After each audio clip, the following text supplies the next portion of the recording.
Hey, congratulations, Thank Santa you. Barbara being honored here I love and this. an Oscar nomination. I mean, It's how are you handling all this? I'm just kind of running on sugar and fumes, I guess. I'm just like ecstatic all the time, and I wipe the stupid grin off my face, which my wife finds hysterical. But no, it's a dream come true. It's an awesome thing, and I got to tell like the story of my growing up in the context of this film, and I've been so blessed. And Alexander Payne has actually stepped up and wanted me to write this movie for him, and I kind of mined my past and did it, and now here we are. So it's fantastic. I mean, it's a dream come true.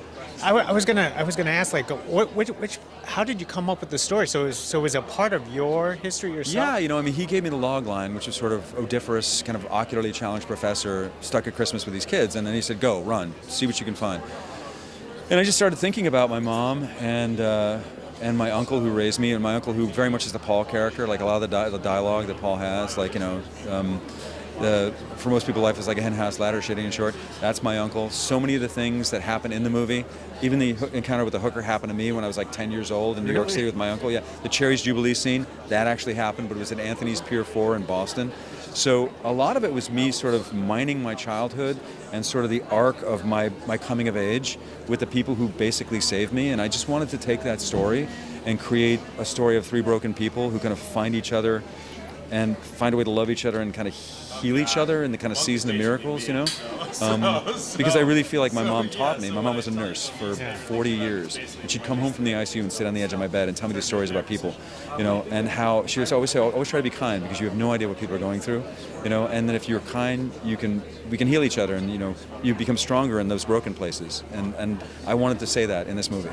So did you meet someone with a wandering eye or smell like fish, or is that somewhere else? That was Alexander's pitch. He was like, he wanted this guy to have this this wonky eye, and like I wanted to load him up. I think the hyperhidrosis was mine, the sweaty palms, Obviously, early on, if you notice, he's got hemorrhoids. Like he's got a lot of ferocious challenges. It's an uphill climb for Paul Hunnam, an uphill climb. But I mean, it's an uphill climb for all of us. And I felt like I kind of wanted to use him and his sort of challenges as an allegory for all of us. And I wanted to be like, let's load this guy up. Let's have him be kind of hidebound in his own way, and let's have him transcend it and make this incredible sacrifice because he falls in love. Movie's a love story. It's a memory play and it's a love letter. So I just, that's what it is.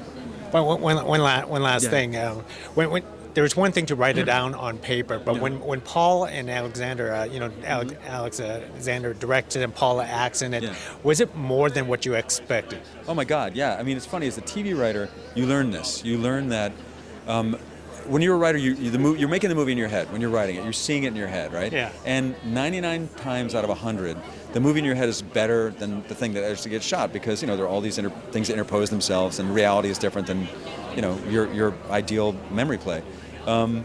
This was so much better than the thing that I had imagined. Even reading it, having finished it, I'm like, this thing is just coming to life. It's jumping off the page in the hands of these incredible actors. I mean, Devine is just devastating, incredible. Paul's hilarious and devastating. Dom's incredible. It was better than anything I could have conceived of because these actors are so great. I mean, I cherish the script. I love the script. I love the opportunity writing it. But watching it come to life with these actors and this genius director was a dream come true. Well, congratulations. Thank you sir. for speaking to us. Oh, my pleasure. Hey, thank you so much. Cheers. Thank you.